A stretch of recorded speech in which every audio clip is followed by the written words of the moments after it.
Alsan canımını dik ayakta al. Ah çekip yatkanım görmeye hiç kim. Çöllep iç almağam bir kultum suvunu, lebime paxtada sürtmeye hiç kim. Aynanı açın dep, ağzını beklep, jirkenip yüzünü burmağa hiç kim. Alsan canımını dik ayakta al. Ah çekip yatkanım görmeye hiç kim. Kesele canıma deyip gitti de, ölüşüm kütüpler durmağa hiç kim. Halımını soraş bir bahana bulup, üstümden gülmeye gelmeye hiç kim. Alsan canımını dik ayakta al.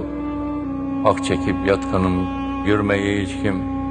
Tağutum üyümden çıkmazdan burun, mal dünyam dalaşıp yürmeye hiç kim. Oğlum mu kızım mı meyir vermeye, özünden başkası bulmağa hiç kim. Alsan canımını dik ayakta al.